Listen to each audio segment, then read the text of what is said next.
Bienvenidos a Seguidores, un espacio donde me siento con seguidores de Cristo para escuchar su testimonio y aprender de ellos. Hoy ya con Jota tuve un episodio para escuchar el testimonio y hablar un poquito de apologética en un episodio pasado.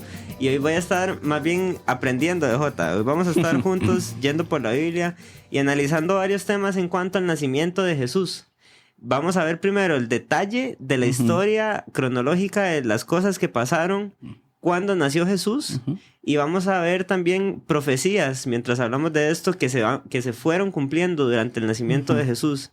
Y a partir de ahí también vamos a hablar un poco de las fechas del nacimiento de Jesús, las fechas actuales que celebramos, por qué se pusieron esas fechas, y vamos a devolvernos también a ver la Biblia un poco para ver algunas estimaciones de cuándo se cree que fue la fecha correcta o exacta en donde nació Jesús. Pues, bueno, exacta no estoy seguro, pero no. Vamos a hacer algunas análisis al respecto. Entonces, Jota, ¿cómo está? ¿Todo bien? Pura vida, todo bien. Feliz de estar aquí otra vez. Sí. El primero me sentía muy nervioso y en este también, pero... ya agarrando más confianza. Pero es muy bonito el tema que vamos a hablar, acerca del nacimiento de Jesús, cuál fue la historia del nacimiento, cuáles son los datos bíblicos del nacimiento, porque muchas veces... No, cuando leemos pasamos por encima de ciertos detalles que sí nos dicen cuál fue tal vez el mes estimado, porque no se sabe exactamente, Dios no nos quiso revelar exactamente por alguna razón que solo Él sabrá, pero podemos saber aproximadamente, ahora lo vamos a ver a través de la Biblia y de la narración, que tal vez cuál mes fue, un poco más exacto. Sí. Pero también este tema... me apasiona mucho porque en este podcast somos seguidores. Yo entrevisto muchos seguidores de Cristo. Y justamente episodios como este me acerca más a entender ese Cristo al que seguimos, ese Jesús, ¿verdad? Y entrar en detalle en el nacimiento, para mí va a ser muy, muy bonito. Entonces, bro, gracias por disponerse hoy, por venir a este tiempo y por prepararse. Yo quisiera saber, entonces, el orden de los eventos alrededor del nacimiento de Jesús, ¿verdad? Hay personas que ponen eventos como el de los Melchor, Baltasar, y ¿cómo se llama? Melchor va a saltar y... y va a gastar. Bueno, los ponen ahí en el nacimiento de Jesús. Y no necesariamente, ¿verdad? No. Entonces, va a ser bonito este ejercicio de ir por cada uno de esos eventos. ¿Con cuál empezamos? Ir cronológicamente, ¿qué fue lo que pasó? Antes del nacimiento de Jesús es importante recalcar que en la cronología se dice primero cuándo va a nacer Juan. Y a partir de Juan, después de esto se empiezan a relatar cronológicamente cómo fue el nacimiento de Jesús y cuáles fueron los eventos por el cual la Biblia nos cuenta cómo se desarrolló todo. Entonces, arrancamos de hecho en Lucas 1:5, que es donde se describe más exactamente qué fue lo que pasó con Juan, que es el anuncio del nacimiento de Juan el Bautista. Vamos a estar leyendo mucho la Biblia, entonces está bonito, sí. En resumen, como para no leerlo todo, porque la bibliografía exacta es Lucas 1, del 5 al 25. Son 20 capítulos, entonces, 20 versículos, perdón. Entonces, el primer evento es el anuncio del nacimiento de Juan el Bautista, que dice: en el tiempo del sumo sacerdote Zacarías, un ángel se aparece a Zacarías para anunciarle que su esposa Elizabeth, a pesar de su avanzada edad, concebirá un hijo que será Juan el Bautista, el precursor de Jesús. Que de eso, me imagino que ya saben que hay muchísima... En la Biblia hay muchísimo de este tema, de que Juan iba a ser el precursor, que iba a anunciar al que venía posteriormente, que es Jesús como tal. Sí, en la historia, o en el tiempo de antes, había una costumbre y por ejemplo, los reyes y así tenían una posición de alguien que le llamaban el bufón. Yo no sé si usted había escuchado eso, pero es una persona que va anunciando antes de que llegue el rey y va gritando: hey, viene el rey, y le decían bufón, ¿verdad? En ese momento, en tiempos de reinados y todo este asunto. Interesante que Jesús, como un rey también, tiene alguien que anuncia su venida y alguien que le prepara el camino al Señor. Y estaba este personaje, Juan el Bautista, que de hecho hay muchos Juanes en la Biblia, ¿verdad? Al menos dos que se me vienen ahorita a la mente, pero Juan el Bautista, entonces. Juan el Bautista, sí, Listo. correcto. Que es importante, por eso que decías, fue el que prepara el camino para la venida de Jesús, y por eso es importante mencionarlo como tal en la cronología, porque con Juan vamos a ver después cuál es tal vez el probable mes de nacimiento de Jesús. Ok. El segundo evento es ya el anuncio de María como tal, que también lo vemos en Lucas 1, ya del 26 al 38, que dice: en el sexto mes del embarazo de Elizabeth, eso es importante, 6 meses tenía de embarazo, el ángel Gabriel es enviado por Dios a una joven llamada María, prometida en matrimonio con José. El ángel le anuncia que dará luz a Jesús, el Hijo del Altísimo, por obra del Espíritu Santo, que es donde vemos la parte del nacimiento virginal de Jesús como tal. Sí, y en el nacimiento virginal, yo aquí tengo un pasaje porque sí había una profecía al respecto, y aquí entramos con la primera profecía. Quisiera aclarar, bro, que hay 400 años de silencio donde Dios no se pronuncia, donde no hay revelación de Dios a la humanidad a través de profetas. Y justamente ese pasaje del anunciamiento de Juan el Bautista es como la primera cosa que pasa, ¿verdad? Que rompe ese silencio. Pero entonces, este pasaje de Isaías, donde se anuncia un nacimiento virginal, pasó más de 400 años antes. O sea, fue en tiempos de Isaías. Se cree que más o menos 600 años. Entonces, cuando se anuncia esto, dice Isaías: por tanto, el Señor mismo os dará señal. He aquí que la Virgen concebirá y dará a luz un hijo, y llamará su nombre Emmanuel. Interesante que hasta el nombre, ¿verdad? Emmanuel, que traducido es Dios con nosotros. Y hay otra... no, bueno, sí, esa es la versión del nacimiento virginal. Virginal como tal. Ok. Dijo usted ahí que estaba desposada con José.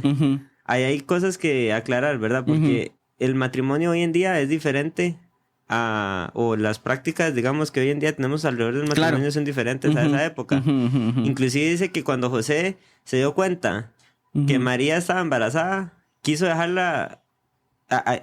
es ahí, ya casi vamos a llegar, sí, es aquí. Dale, seguí entonces. Okay. Después del anuncio María, María visita a su familiar, porque hay que recordar que María era familiar de Elizabeth. Ok, la mamá de Juan el Bautista. La mamá de Juan el Bautista, ajá. Entonces dice: María visita a Isabel, quien está embarazada de Juan el Bautista. Cuando María la saluda, dice en la Biblia, el niño salta de alegría en el vientre y ella alaba a María. Pues se da cuenta también que en ese sexto mes María también está embarazada en ese momento. Entonces eso es un dato importante. Ya sabemos que en el sexto mes de embarazo de Elizabeth, María queda embarazada. Entonces por ahí podemos ir trazando una línea de, si sabemos cuándo nace Juan, tal vez podamos saber cuándo nace Jesús aproximadamente. Después de esto, si viene la otra parte, que era lo que estábamos hablando, el anuncio a José como tal, que eso lo vemos en Mateo 1, del 18 al 25, que dice: José, al descubrir que María está embarazada, considera dejarla en secreto. Y un ángel se aparece en un sueño y le asegura que el niño que lleva es producto del Espíritu Santo, y le pide que lo llame Jesús, que es donde se cumple lo que nos acabas de decir. Sí, y tal vez yo hago la aclaración porque aquí se habla de que José la quería dejar. Y no necesariamente, o sea, ¿por qué dejarla si no estaban casados? ¿Verdad? Y entonces, ¿cómo fue un nacimiento virginal si estaba con ella? Ya estaban ¿verdad? casados, entre comillas. Sí, entonces es bueno aclarar el contexto histórico. ¿Tenés algo al respecto? No como muy detallado como tal, pero sí es importante saber o por lo menos explicar que en ese contexto todavía ellos dos no estaban juntos como tal. Todavía, no sé si querías decir algo. Sí, no, es que históricamente había un tiempo que era en el momento en que se desposaban, ¿verdad? Pero había como un compromiso antes, era como un año completo. Entonces, en ese tiempo es cuando José se da cuenta que María, o sea, ya literalmente se habían arreglado de que se iban a casar, pero hasta un año después era que realmente se iban a casar. Entonces ese José dejarla ellos no estaban teniendo relaciones sexuales porque no era la práctica. Estaban en un compromiso de matrimonio, pero todavía no había forma, digamos, de que Jesús hubiera venido, ¿verdad? Le había dado el anillo de compromiso, como para ponerlo en contexto actual. Y entonces, cuando quiere dejarla, es porque, de hecho, cuando se habla de divorcio, es en ese periodo en la Biblia. Casi nunca se habla de divorcio después de ese periodo. Pero en ese tema era porque si la mujer en ese tiempo se daban cuenta que, por ejemplo, había tenido relaciones con otra persona y sale embarazada, pues no era, o sea, era el momento para romper esa cosa, ese compromiso, pero en este caso era 100% original y ese dejarla no es porque estaban casados, no, más bien estaban en un compromiso que tenía que llegar a consumarse como ya un matrimonio un año después, ¿verdad? De hecho, eso también se ve en Isaías 7:14, que era el que nos decía, que arranca, una virgen concebirá, así arranca el versículo de una vez. Después de esto, del anuncio José, el otro evento que continúa es el censo y el viaje, el traslado hacia Belén, que dice, por decreto de César Augusto, todos deben registrarse en sus ciudades de origen. José, que es de la casa y familia de David, que ahí lo vamos a ver con otra profecía, viaja con María su prometida desde Nazaret a Belén, la ciudad de David. Ok. Sí, hay dos profecías que se llegan a cumplir, ¿verdad? La primera es el tema del linaje de David. De hecho, Mateo 1 dice, el libro de la genealogía de Jesucristo, hijo de David. Entonces, el hecho de que Jesús naciera del linaje de David, y ahí en Mateo 1 está toda el trazo, fue algo que fue anunciado inclusive antes, o fue una promesa. Ahí en la Biblia hay algo que se llama como el pacto davídico. En 2 Samuel 7:12 dice, y cuando tus días sean cumplidos y duermas con tus padres, yo levantaré después de ti a uno de tu linaje, el cual procederá de tus entrañas y afirmaré su reino. Él edificará casa a mi nombre y yo afirmaré para siempre el trono de su reino. Ese es un pacto de Dios a David.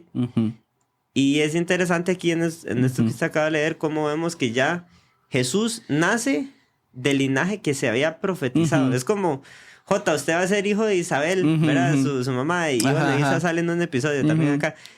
Y que alguien lo haya profetizado demasiado tiempo antes y resulta que pasa, ¿verdad? De hecho, a mí me gusta mucho la de 2 de Samuel 7:12-13, que no sé si lo tienes por ahí en la Biblia. Ese es el que acabo de leer, bro.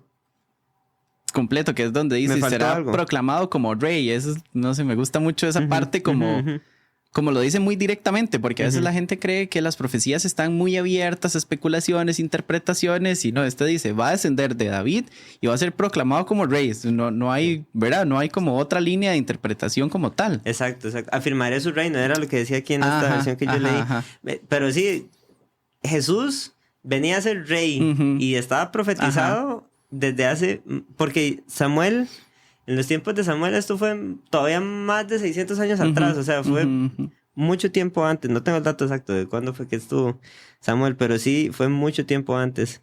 Y hay otra profecía de Jeremías también, otro profeta. Dice Jeremías 23:5, he aquí que vienen días, dice Jehová, en que levantaré a David renuevo justo y reinará como rey, el cual será dichoso y hará juicio y justicia en la tierra. O sea, de David va a salir un renuevo justo. O sea, de David va a salir otro que hará juicio y justicia en la tierra. Y eso fue lo que vino a hacer Jesús, ¿verdad?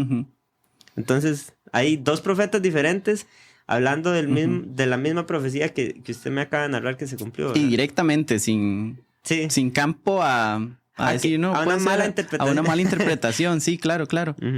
Después del censo y el viaje a Belén, sigue ya el nacimiento de Jesús como tal, que también lo vemos en Lucas 2, del 6 al 7, que dice, en Belén, mientras se encontraban allí, llega el momento de dar a luz, y María da a luz a su hijo primogénito, lo envuelve en pañales y lo coloca en un pesebre, porque no habría lugar para ellos en una posada como tal. Ahí hay otra profecía, ¿verdad? El nacimiento de Jesús en Belén. Llegó y pasó. Está en Miqueas 5:2. ¿Usted lo tiene por ahí? Miqueas 5:2. Ajá. De hecho, lo tengo apuntado aquí. Miqueas 5:2. El Mesías nacerá en Belén, pero no todo el pasaje como tal. Dice, pero tú, Belén Efrata, tan pequeña entre las familias de Judá. De ti ha de salir el que será Señor en Israel. Sus orígenes se remontan al inicio de los tiempos, los días de la eternidad. Hubiera sido demasiado fácil que una sola persona tirara un montón de profecías. Y alguien por allá mucho tiempo después se las encuentra y trata de cumplir y... De calzarlo. ¿Verdad? Pero en este caso hemos visto Isaías, hemos visto en Samuel, hemos visto Miqueas y hemos visto Jeremías. O sea, ya son profecías de muchos profetas hacia Jesús. O sea, ya eso... Ya. Y anunciando lo mismo y como lo que hablábamos ahora, sin campo a especulación porque es muy directo lo que están hablando y cómo lo están hablando. Exacto, entonces aquí es cronológicamente, volvamos a la línea cronológica. Okay. Anuncio del nacimiento de Juan. Después el anuncio de María quedando embarazada. La visita de María a Elizabeth. El anuncio a José. Después de eso, el censo y el viaje a Belén. Ya en Belén es donde nace Jesús. Y después de eso, el punto que sigue es el anuncio a los pastores como tal. Que esa era una de las diferencias que hablaba al inicio de los pastores versus los sabios que llegan después. Sí, es que cuando vemos el pesebre, ahí ponemos ahí, ¿verdad? Hasta nombres y todo. Y se ven que un muñequito con oro, otro muñequito con incienso y otro con mirra. Pero son dos personas diferentes. Son personajes diferentes, correcto, ¿verdad? Sí. De hecho, lo tenía aquí para leerlo. El anuncio a los pastores lo vemos en Lucas 2:8. Dice, en la misma región había pastores que estaban en el campo cuidando sus rebaños durante las vigilias de la noche. Y un ángel del Señor se les presentó y la gloria del Señor los rodeó de resplandor y tuvieron gran temor. Mas el ángel les dijo, no temáis, porque aquí os traigo buenas nuevas de gran gozo, que serán para todo el pueblo, porque os ha nacido hoy en la ciudad de David un Salvador, que es Cristo el Señor. Ese es el anuncio a los pastores como tal. Pero posteriormente, más adelante, es la historia, de hecho que lo vemos aquí en Mateo más bien. Déjame llegar a Mateo por aquí, no sé si lo tenés por ahí.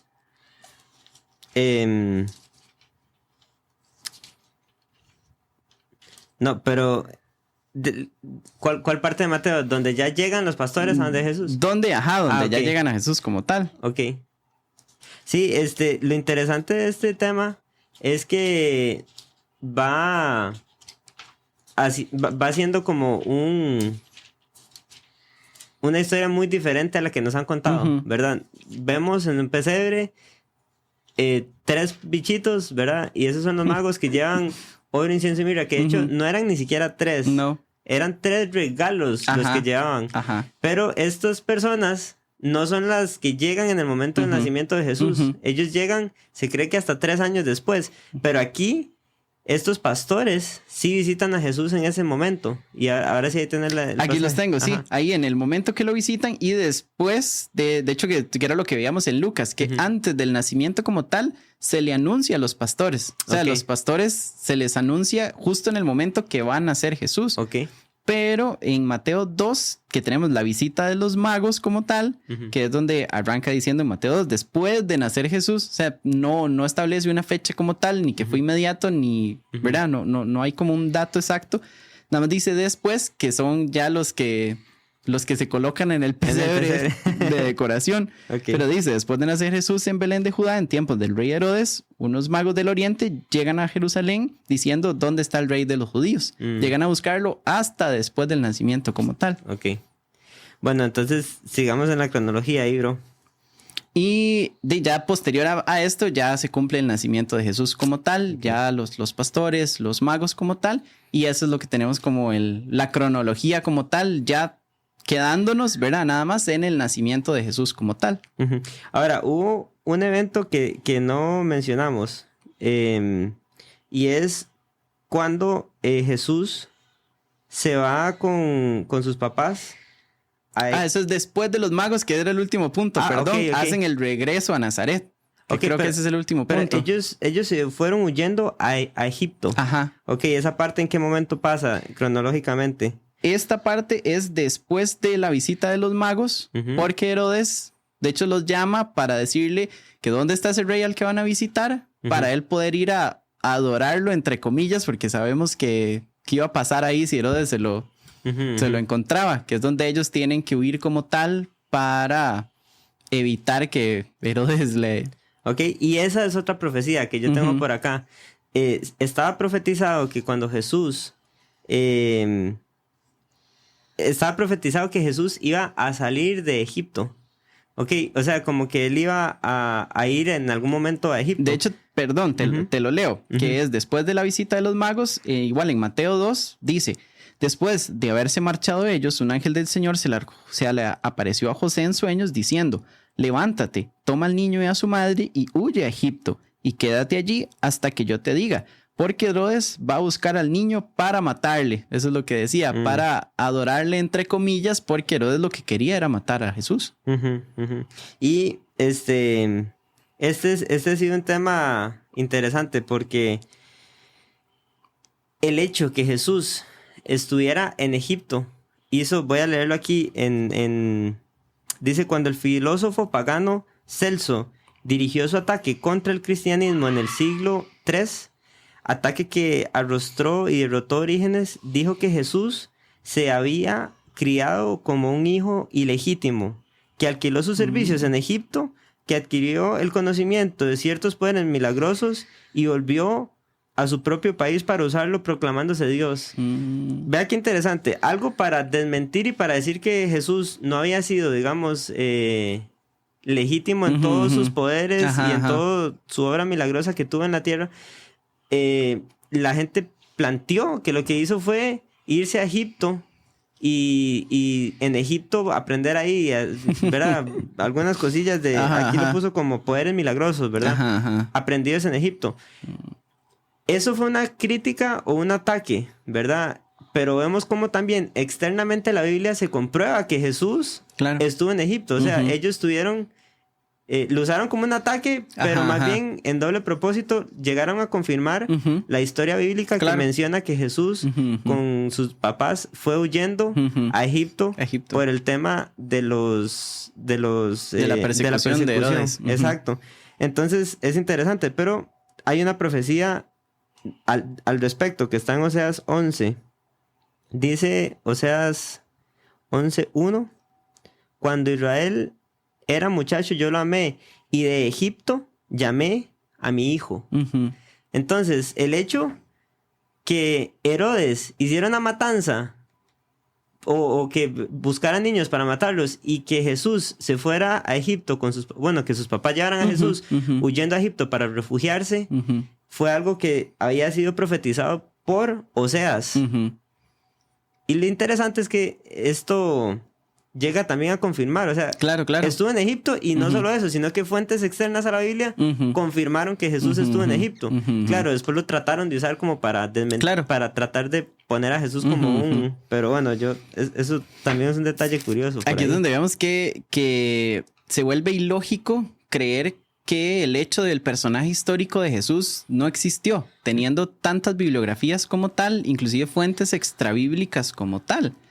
Como usted decía, tratan de hacerle una mala reputación a Jesús como tal, pero lo que hace es confirmar una profecía de hace muchísimos años antes del nacimiento. Como vos lo decías ahora, son 5 profecías leímos del nacimiento como tal y otra más.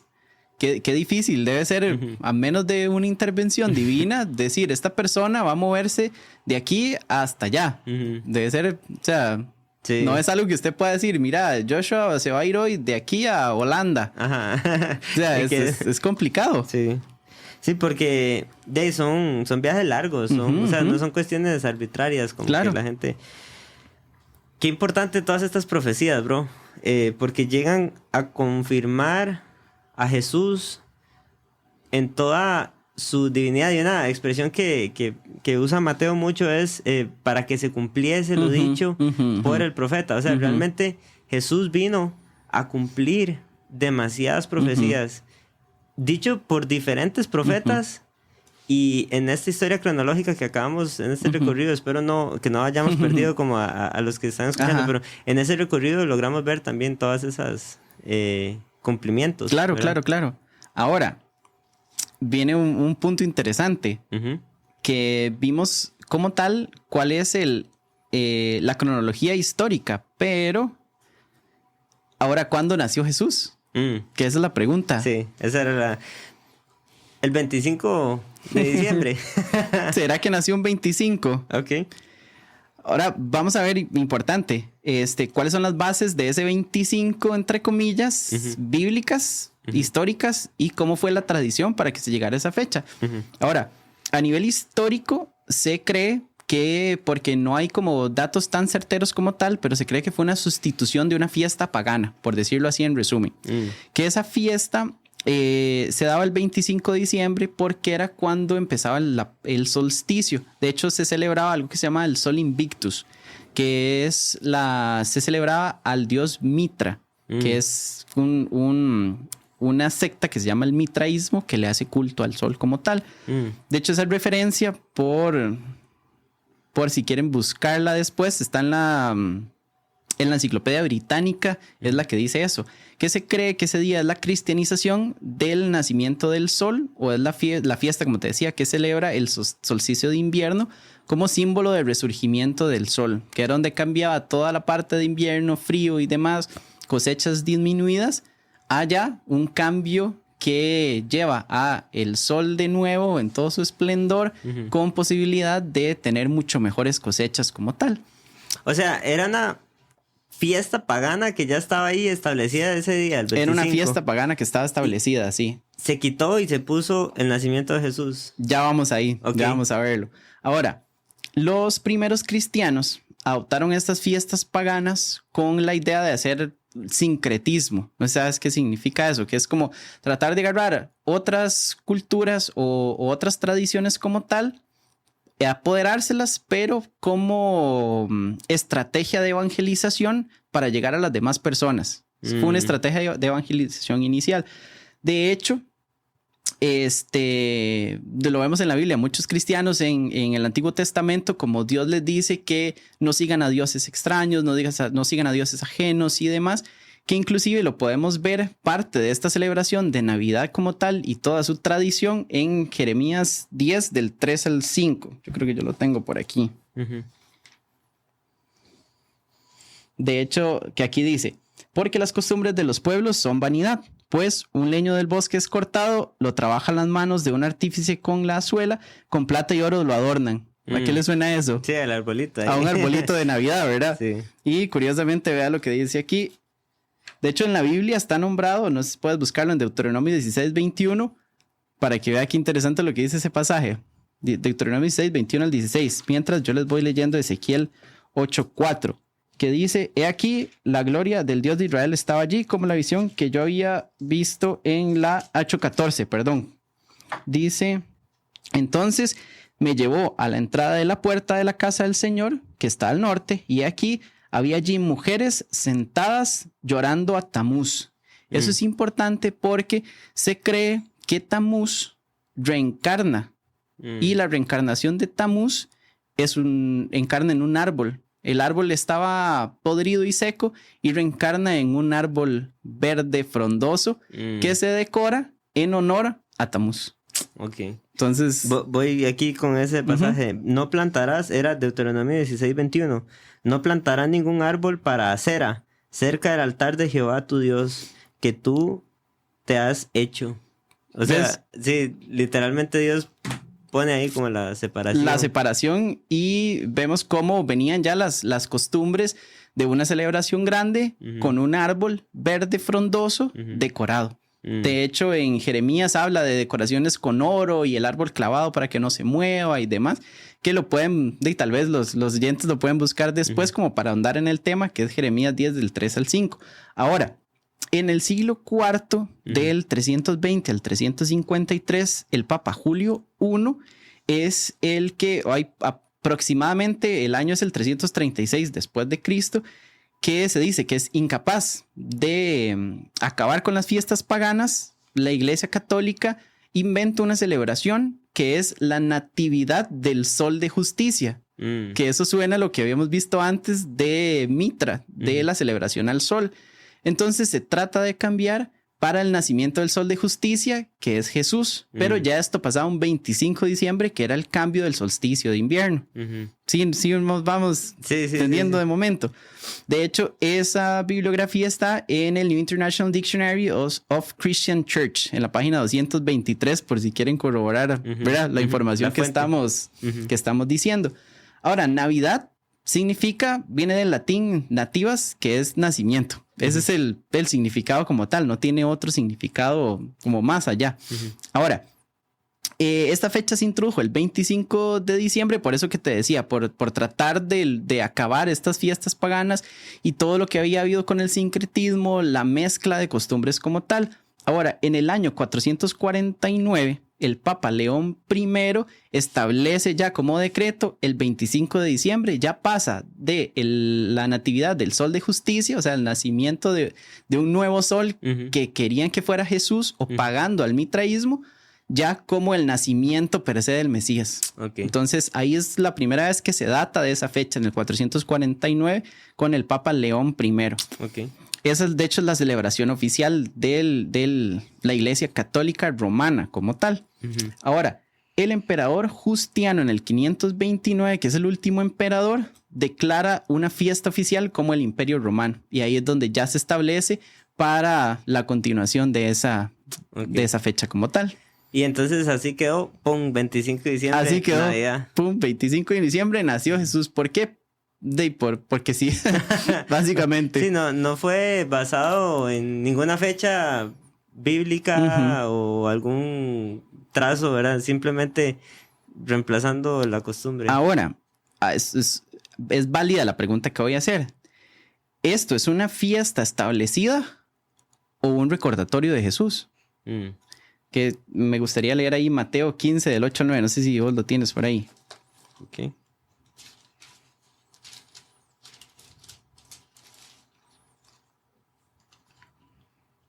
Dice, este pueblo de labios me honra, mas su corazón está lejos de mí. Ok. ¿Qué estamos haciendo? ¿Verdad? Sí, porque puede ser una celebración donde de labios decimos Feliz Navidad, ¿verdad? O, bueno, inclusive ya hay gente que ni siquiera eso, ¿no? A veces lo ponen como felices fiestas. ¿Verdad?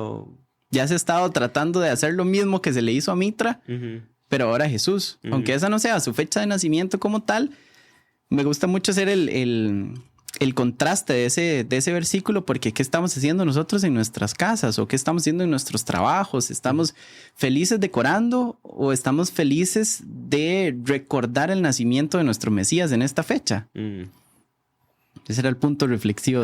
Gracias, bro. Ahora, vamos a entrar a las fuentes bíblicas del nacimiento de Jesús. Esas son las fuentes históricas y por qué se considera que un 25 de diciembre. Pero ahora sí vienen las fuentes bíblicas. Me gustaría que tuvieras Lucas ahí abierto como para que me fuera ayudando. Ahora, no hay una fecha textual que diga Lucas 5:3, Jesús nació un... No dice. De hecho, en Lucas sí dice muy como... Se podría ver cuál fue el año como tal de nacimiento, aunque ahorita vamos a ver qué pasó con el año también. Pero sí se puede estimar con lo que habíamos visto antes, ¿se acuerdan? En la cronología, que al 6º mes del embarazo de Elizabeth, supimos que a María se le anunciaba como tal el nacimiento. Entonces, por ahí más o menos se puede aproximar una fecha, sabiendo cuántas semanas tiene un embarazo y cuántas semanas cursan por mes de embarazo. Ahora, punto número 1. En Lucas 1, del 5 al 11, no sé si puedes leer el 5 como para que... Dice aquí, hubo en los días de Herodes, rey de Judea, un sacerdote llamado Zacarías, de la clase de Abías. Su mujer era de las hijas de Aarón y se llamaba Elizabeth. Eso es lo más importante de ahí, es que Zacarías era de la clase de Abías. Esas son clases sacerdotales que servían en el templo como tal. Ahora, en el capítulo 9 dice que Zacarías servía cuando se le anunció el nacimiento. No sé si lo tienes por ahí para que la gente lo escuche. Aconteció que ejerciendo Zacarías el sacerdocio delante de Dios según el orden de su clase. Que era la clase de Abías, ¿verdad? Que ya habíamos visto antes. Conforme a la costumbre del sacerdocio, le tocó en suerte ofrecerle el incienso, entrando en el santuario del Señor. Ahí vemos que Zacarías estaba sirviendo. Si seguimos leyendo, dice que después de esto se le anuncia el nacimiento como tal. Entonces ya vemos que Zacarías estaba sirviendo y después de esto se le anuncia que va a ser papá. Entonces, en el tiempo del rey David, de hecho establecidos por Samuel, se dividieron las clases en 24 grupos. De hecho, esas clases están en Primera de Crónicas 24:4. No sé si lo tienes por ahí o lo busco yo aquí. Sí, pero en ese texto entonces se define como el orden en que los sacerdotes, dependiendo de su clase, tienen que hacer ciertas cosas en el templo. Correcto, que Ok. eso es lo que vamos a ver en Primera de Crónicas 24:4. Aquí lo tengo yo. Ok, dale. Dice... Espera, que en Primera estaba en el 22. Aquí yo Ahí lo tiene. Sí, dice, y de los hijos de Eleazar había más varones principales que de los hijos de Itamar, y los repartieron así: de los hijos de Eleazar 16 cabezas de casas paternas, y de los hijos de Itamar por sus casas paternas 8. Ahí son 16 más 8, que son 24. Entonces, de momento en las matemáticas vamos bien. Y en el 24:10, si lo tienes por ahí. La séptima a Cos, la octava a Abías. Esa es pues, que Zacarías era... De Abías. Ajá, servía era de la clase de Abías, Ok. que es la orden número 8. Ajá. Es importante recordarlo. Entonces, en resumen, Zacarías sirve en la orden de Abías y la orden de Abías es la orden número 8. Ahora, La octava. hay 24 órdenes. Las 24 órdenes sirven 2 veces al año, una vez por semana. Esa semana se cumple en el Shabbat. Entonces, ahí corta la semana de servicio y ya la otra clase es la que continúa. Importante, el calendario hebreo tiene 51 semanas. Y 24 por 2, 48. Nos faltan 3. Esas 3 semanas de servicio tienen todos que servir porque esas otras 3 son las 3 fiestas, las 3 semanas de las fiestas de peregrinación. Que son las 3 fiestas de panes sin levadura, el Shavuot, que es el Pentecostés, fiesta de las semanas, y el Sukkot, que es la fiesta de los tabernáculos. Entonces ahí se nos completan las 51 semanas, que son 2 veces al año de servicio, pero esas 3 semanas de peregrinación, como hay tantas personas en el tabernáculo como tal, todo Israel iba al templo a celebrar esa todos se fiesta. reunían. Entonces, todos los que servían tenían que estar ahí. Ahora, de momento vamos bien. Entonces, de hecho, eso lo vemos en Deuteronomio 16:16, que todas las clases se llaman a servir en esas semanas. Ok. Ahora, en el calendario hebreo inicia en el mes de Nisan, que es el mes número 1 hebreo. Pero el calendario, el mes de Nisan arranca en el calendario de nosotros en marzo-abril. Entonces ahí es donde hay que poner atención porque es donde uno se pierde por la diferencia de los calendarios. Entonces Nisan mes 1 es marzo-abril. Entonces, si se acomodan todas las clases empezando en el mes de Nisan, la semana 1, que es entre marzo y abril, en la orden 8 le tocaría al mes de Sivan, que es mayo-junio, ir poniéndolas uno por uno en las semanas del año. Semana 1 se pone la orden 1, semana 2 la orden 2 y así como tal. Entonces, en el mes de Sivan, que es mayo-junio, aproximadamente a finales de mayo, inicio de junio, ahí hay una semana de Shavuot. Entonces, es donde el ángel se le aparece. De hecho, veámoslo ahí en Lucas 1:5, que era que ya lo habíamos leído, y después Lucas 1:13. Sí, perdí Lucas, bro. No sé si lo entendés ahí. Pero entonces estamos haciendo la matemática a partir de el calendario hebreo. Nisan. Ajá. Entonces, si contamos semanas a partir de Nisan, las 8 semanas después caemos finales de mayo, junio. Mayo-junio. Y a partir de mayo, junio, se le anunció que iban a ser Juan el Bautista. Que iban a ser Juan. Ajá. Ok, entonces 6 meses después. Ahí va haciendo la matemática ya. Ajá. Pero entonces. De hecho, en Lucas 1:5, aquí lo tengo yo. 1:5 dice: hubo en los días de Herodes, rey de Judea, cierto sacerdote llamado Zacarías, del grupo de Abías, que tenía por mujer una de las hijas de Aarón. Ahora, el 1:13 dice: pero el ángel le dijo: no temas, Zacarías, porque tu petición ha sido oída y tu mujer Elizabeth te dará a luz a un hijo y lo llamarás Juan. De hecho, ahí vemos como después del servicio de Zacarías como tal, es donde se le anuncia que va a tener un hijo. De hecho, en Lucas 1:23 se ve exactamente que dice aquí 22, 20, es que esta Biblia tiene números muy chiquititos. Y cuando se cumplieron los días de su servicio sacerdotal, regresó a su casa. Después de estos días, Elizabeth, su mujer, concibió. Entonces, ahí vamos otra vez con las matemáticas.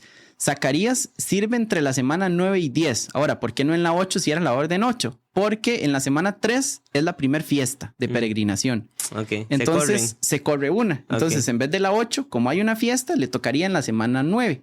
Entonces, Zacarías sirve la semana 9 y la semana 10 es la segunda fecha como tal de las fiestas de peregrinación. Entonces, Zacarías le toca servir la semana 9, que era la orden de Abías, la octava, ¿verdad? Que se corrió una semana, y la 10, porque era otra de las fiestas de peregrinación. Entonces, a la semana 11, él regresa a la casa, que es lo que vemos aquí. Después de su servicio, él regresó a su casa en Lucas 23. Si vamos ahí, en la semana 11. Ok. Entonces, Elizabeth concibe en la semana 11 del calendario como tal. ¿Sí me explico? Ahora, de la semana 11 a la 12 tiene una semana de embarazo, ¿verdad? Entonces, esa semana de embarazo, si de ahí, en esa semana se cuentan las 40 semanas de embarazo como tal, aproximadamente caería en mes de febrero, marzo, que es la cuenta que usted estaba haciendo. Entonces, que ese es el mes de Adar. Ahí cabe febrero, marzo, que es el nacimiento. Ahora, en Lucas 1, 26 al 31, es donde dice, que ya lo habíamos leído en la cronología, al sexto mes del embarazo de Elizabeth concibió María, que es Lucas 1, 36. ¿Usted lo tiene por ahí o lo leo yo aquí? Dice, y aquí tu pariente Elizabeth, ella también ha concebido hijo en su vejez, y este es el sexto mes para ella, la que llamaban estéril. Bueno, para ella la que llamaban estéril. El sexto mes, la mujer a los 6 meses ha cumplido 27 semanas. Entonces, eso es importante para hacer el conteo ahora de las semanas para María. Ahora, esas 27 semanas se dan en el mes de Kislev, que eso es noviembre, diciembre. En noviembre, de hecho, si uno sigue, en febrero, marzo, aquí ellos en el mes de Sivan fue cuando Zacarías estaba sirviendo, ¿verdad? Y después de eso, en la semana 11, febrero, marzo, es donde completa los meses.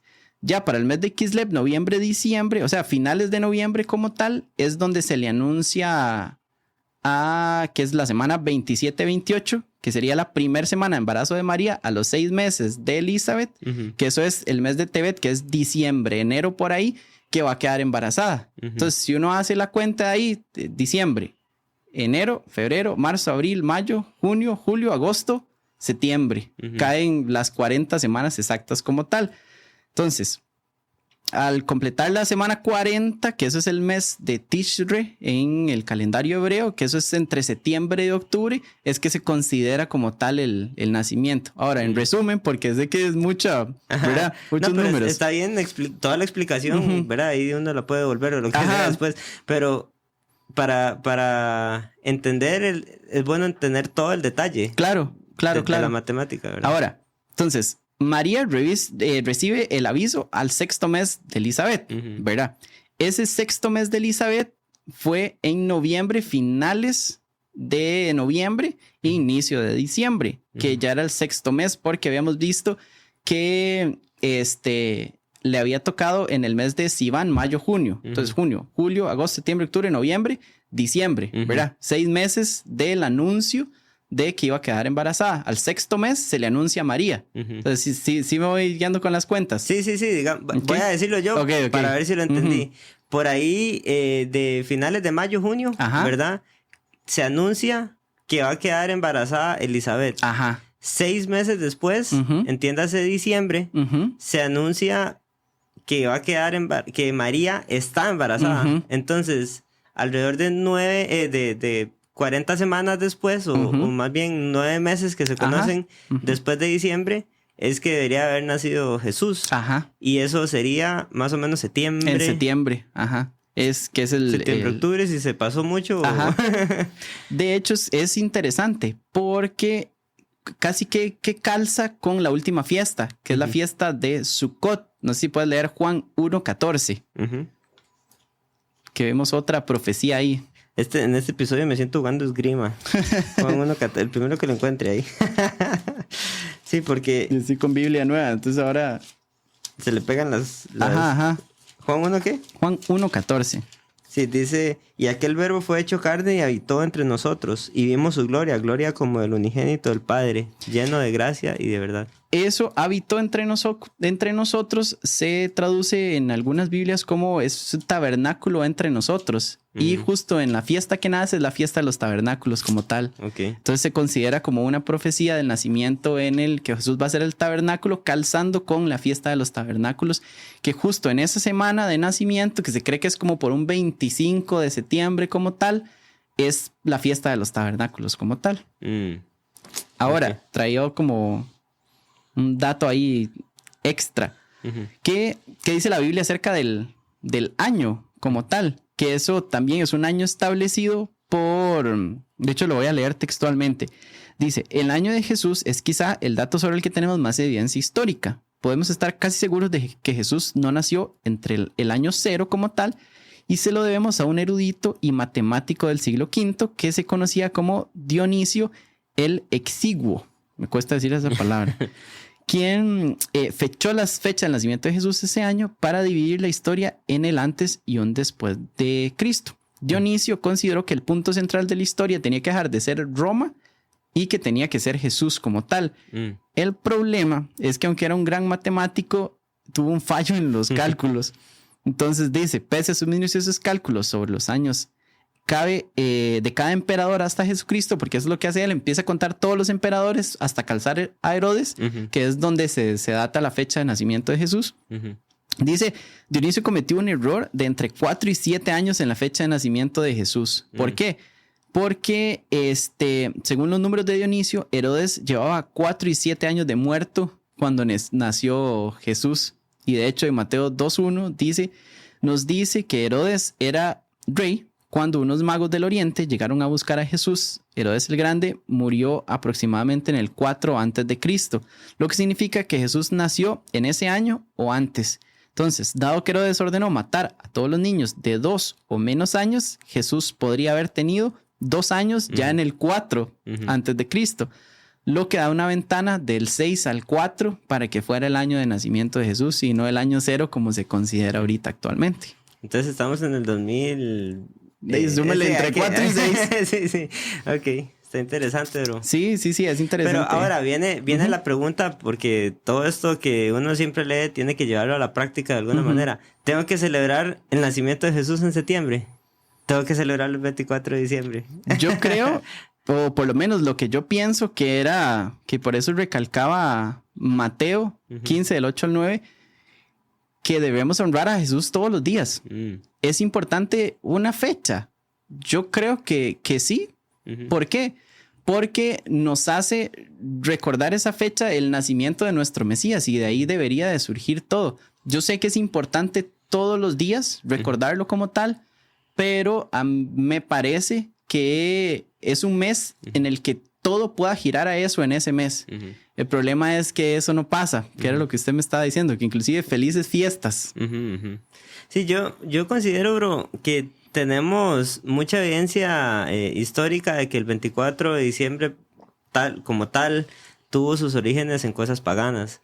Entendemos que muchas de las prácticas que se hacen como el árbol, ¿verdad? Tienen ciertos orígenes paganos. Siento que no es necesario caer como en un legalismo, en poner todas estas cosas como satánicas, porque al final escuchaba la historia de un misionero en donde se dio cuenta que una familia creía en Cristo porque tenían un árbol, ¿verdad? Qué interesante. Pero el punto es, hay que celebrar a Jesús. O sea, celebremos el nacimiento de Jesús con libertad. Ahora, no estamos haciendo nosotros un árbol para alabar a Alá o ¿cómo se llama? A Tamuz, ¿verdad? Estamos simplemente poniendo un adorno en nuestra casa. Estamos celebrando el nacimiento de Jesús en algún momento, ¿verdad? Sí, la fecha no coincide. Ok, eso estamos claros. el origen de lo que se hacía era otro. Pero qué importante que aprovechemos una fecha donde universalmente podamos, ya que Navidad, invitar a un vecino a la casa, venga, celebremos Navidad, hacer cenitas en todo diciembre, hay, ¿verdad? En Costa Rica, tamaleadas, y me imagino que en todos los países hay diferentes cosas, pero qué importante apropiarnos de la fecha para entonces compartir de Cristo, para recordar el nacimiento de Jesús. Sí, más que una fecha, es una oportunidad, como usted lo dice, hay tantas comidas, tantas reuniones, es una oportunidad para volver al centro de la natividad, o sea, del nacimiento de Jesús como tal. Sí. Bro, muchas gracias por todo este... No, con mucho gusto. Yo feliz de estudiar estos temas porque al final uno es el que crece. Claro, sí. No, me fascina mucho pensar en que conozco un poco más el Jesús, ¿verdad? En que creo, en que hemos visto estas profecías, hemos visto cronológicamente algunas... diferencias de lo que normalmente nos enseñan y poder ver también el argumento de entender cuándo pudo haber nacido, ¿verdad? Y entender el contexto histórico de la Navidad y disfrutar la Navidad, celebrar y que Jesús nació en algún momento de la historia, no importa cuándo, agarremos una fecha y celebremos, la verdad. Ese es como la... Sí, recordémoslos como tal en una fecha específica para eso y tengamos que todo lo de nosotros gire en torno a eso, a recordarlo como tal, aunque haya sido septiembre, probablemente, ¿verdad? Porque pues, son aproximaciones lo que hicimos. Si ya diciembre está establecido como tal, aprovechemos y recordemos a Jesús, como vos lo decías, con nuestros vecinos, con nuestra familia, que todo nuestro entorno en este mes como tal específico gire en torno a nació nuestro Salvador. Porque también si no hubiera nacido nuestro Salvador, lo que hacemos es en vano, diría Pablo, ¿verdad? Entonces es una fecha muy importante para conmemorar y celebrar. Bro, muchas gracias, y a todos los que escucharon, espero que este episodio los haya acercado un poquito más a Jesús y a entender quién fue él, quién es, todas esas profecías que cumplió y todo esto. Y bueno, también está más pedirles que se suscriban a los canales, que busquen todas las redes sociales de este podcast, Instagram, YouTube y todo esto, y apoyen y compartan este episodio tan bonito en cuanto al nacimiento de Jesús. Gracias, bro. Con mucho gusto. Nos vemos. Pura vida.